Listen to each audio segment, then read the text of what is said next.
Yeah, good morning. This is Gracie Opulenza, and I'm all about eccentric and opulent lifestyle. You can find out a lot more about me on gracieopulenza.com. Over there is where I've been for a couple of months. I'm in Umbria, and that is Toddy. And today I want to talk to you about the preservation of our agriculture here in Italy, especially when it comes to vineyards and olive trees. And in this section alone there's around 2,000 olive trees, but we have a problem. It's a global problem, and it's about how to entice the youth, Generation Z, to pick up farming, to come and live on a farm. You know, what's so attractive about this, whether you've got to do the vineyards or whether we have to pick olives from the olive trees.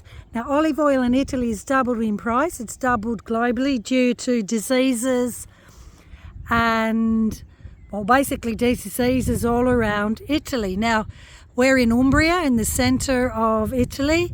I've got olive oil from Umbria, I've got olive oil from Toscana, and I've got oil from Puglia, the south.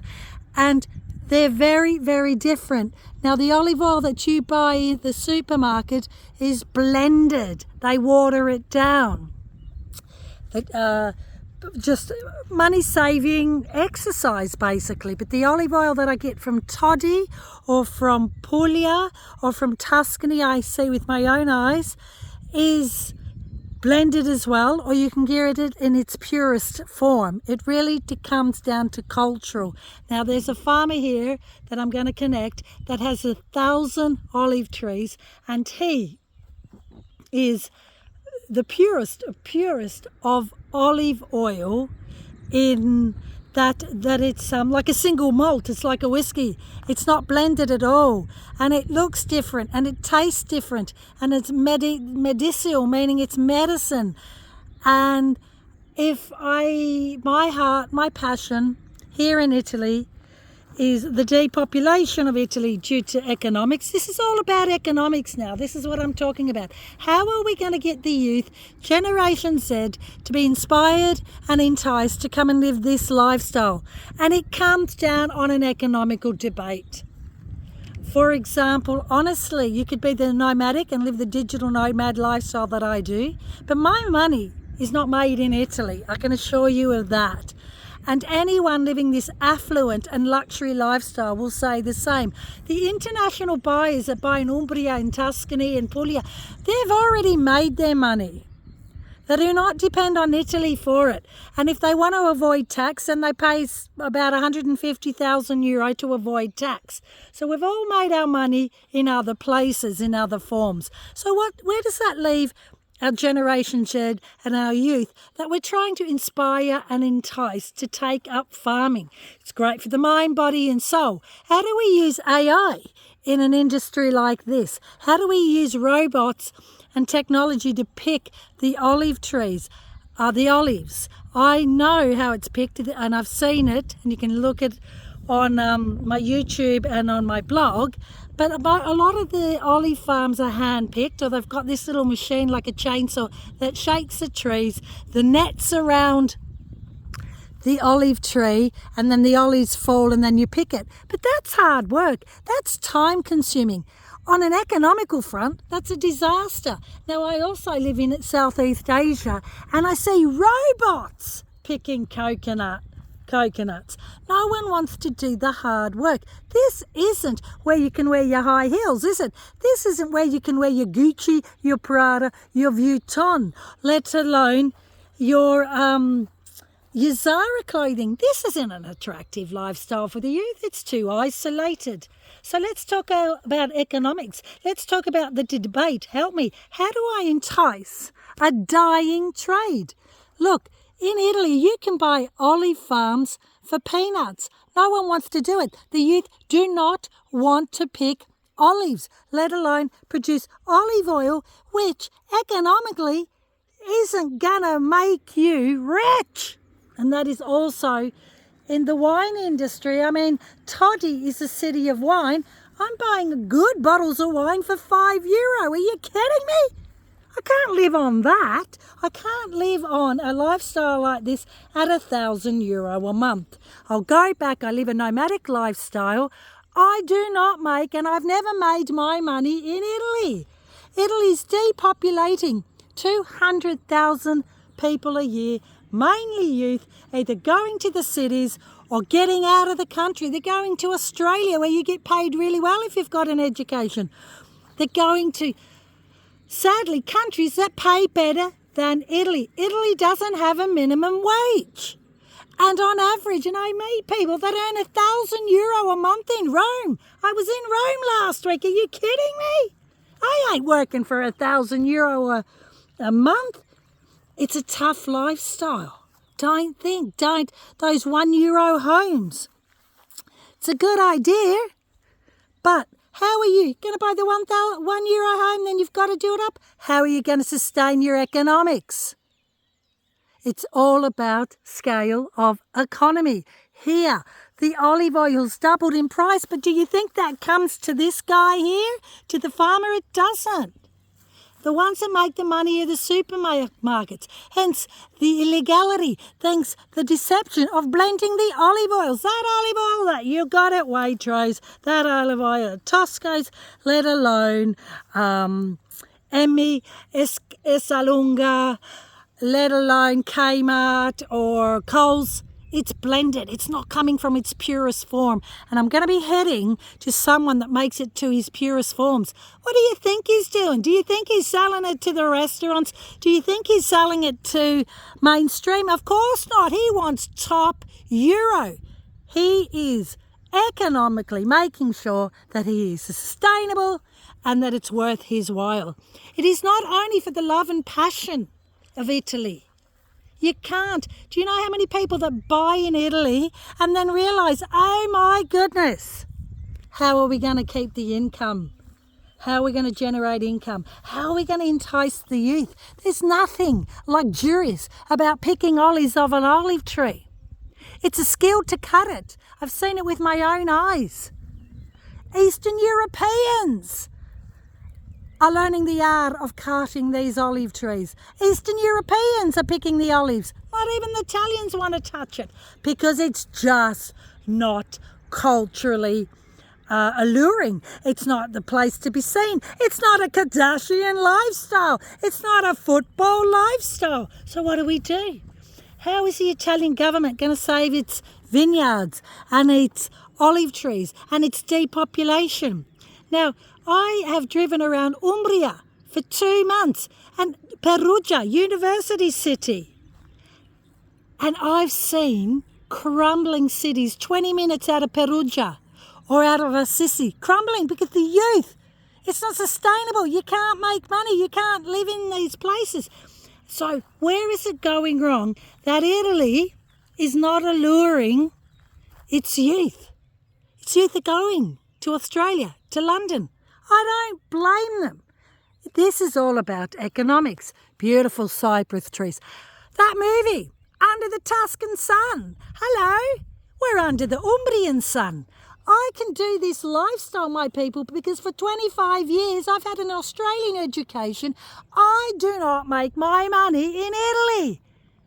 I'd end up 10 foot under the ground. The food's great, the lifestyle's great, but it's not what is sustaining me. So how do I expect my daughters to live in Italy and become a fashion designer or an artisan or making leather? Let's talk about the leather industry. LVMH, you can read it on my blog. Buying up all the little leather factories because money breeds power, scale of economics. And they're selling up. They're selling up. Todd's is sold up. Fiat, Agnello family, Fiat is no longer Italian because the French bought it up. Stellantis, scale of economics, money is power. So what they do is they wade you out. They watch, let's say this vineyard, and you're producing top wine. But there comes a point, you know what? My daughter, my son, they've gone to the city. They don't want to do it. It's not alluring. They don't want this hard lifestyle. And then for people with money, big wine industries, or LVMH, you say, look, I'll give you a few million, take it off your hands. And then that culture, that preservation of Italy is gone. So today, I challenge you. There's a professor of economics around the corner. I said to him today, sustainability, eco-friendly, climate change, it's deeper than that. How do we get Gen Z and the youth to live on land like this? But not only that, it's got to be bigger than that. To make money. I'll live here tomorrow. But if I depend on the Italian government with no minimum wage, if I depend on Italy, it's not going to happen unless you're fully paid your properties and you're being handed down in generation to generation. And this is what's happening. The younger generations are saying, I don't want to do this. It's too hard work. I want the Kardashian lifestyle. I want to be a football star. I want to be a YouTuber. I don't want to go be picking olives. It's not. How embarrassing. How shameful. Because that is our digital world, isn't it? There's nothing beautiful or alluring. What do you do, Gracie? Well, I pick olives from the olive trees and I pick grapes to make wine. That is the deception and the biggest lie from hell, what our youth are up front. That's not the culture. Oh, I'm a big YouTuber. I'm a footballer. The Kardashians, the footballers, measure it economically, percentage. What are the probabilities that you're ever going to become that? I'm not discouraging you, but I'm just setting you what we are and where we are in 2024. 200,000 people, Italians, are leaving Italy. It's depopulating. It's not growing. I've been property hunting for 2 months. I've been property hunting for 4 years. You know why I'm taking my time? Because it's depopulating. So I've got to use AI and technology to understand where can I buy so that at least my daughters, if they choose to take it on, won't end up in a crumbling city that's not going to give it back to them. I don't know. My girls are not into picking olives. I grew up on a farm. I hated it. I didn't want it. Had a beautiful farm in Australia. I rented it out. I made my money. And so be it. So, couple of thousand olive trees here. We've got, we're in Umbria, Toddy, the city of wine. I go and buy amazing bottle of wine in this amazing setting for €5, €10, €20. Beautiful. I sit, I eat my Italian food and off I go. There's my under the Umbrian sun. I don't want any part of it. I don't want a headache. I don't want to be economically destroyed. If you do not do your economics, you're going to be destroyed. Do you know how many people that have bought palazzos and beautiful homes in Italy for Airbnb and they are bankrupt because they've got caught up in this and they've not understood or planned ahead how you're going to sustain your lifestyle. And I tell you again, I don't make money in Italy. There's no way. I don't even make money in Southeast Asia where I've got other investments. Right? I'm not boasting, but all my properties are paid for. Luxury problem.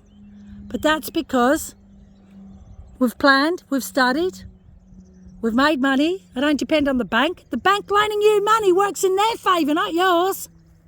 Oh, I own my property. Do you? Is your money fully owned by you? Do you own it? If you've got a mortgage, you own nothing and you are vulnerable at the hands of the bank. That's not me. I don't even depend on a state system. So back to the olive tree picking, back to the vineyards. How are we going to allure, entice, inspire our youth? It ain't Kardashian, is it? It ain't 50 cents appealing. It ain't football appealing. It ain't Gigi Hadid appealing.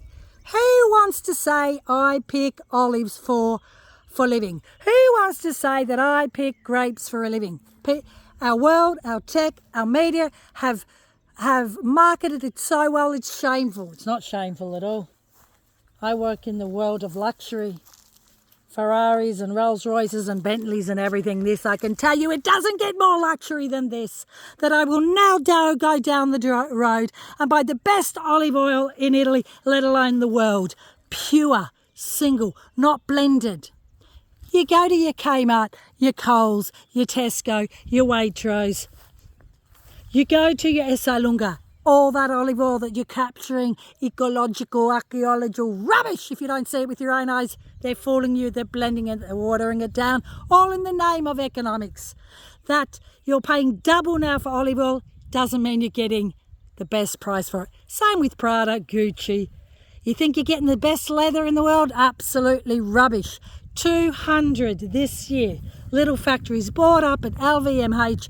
They're taking it all. They're going to dominate. They are dominating because of economics. And all of a sudden, we're buying the same crap from Primark to Zara. And there's nothing you can do about it unless, like me, you make up a stand. Right? This is bespoke. This is luxury. The debate, join the debate. You want this lifestyle? How are you going to sustain yourself? If you want to live in that villa, how are you going to keep warm in winter? How are you going to pay your gas and water bills? I grew up in a hard-working Italian family. I never went hungry because we lived on a farm. Best milk, best cheese, best salami, bread, vegetables. Because my parents run the land alongside working hard in other ways. We've got technology. How do we AI this? How do we get robots in here? Because that's where we're heading. No one wants to pick olives from the olive tree. Join the debate. How can we look fashionably cool with my Hermès scarf, my Yves Saint Laurent and my Prada wooden? How can I look stylish and live this lifestyle? I'm on a property hunt. Read it all on my blog, watch it on my YouTube. Am I the woman that can entice to preserve the olives and the olive oil and the vineyards? I'm up for the challenge because I am the lifestyle. I am the luxury and it's my passion. But I can tell you one thing for now. My economics doesn't sustain me behind me. I don't make money from Italy, let alone Southeast Asia. So we have modern technology. AI's taken our jobs. What are we going to do? You worried? You should be.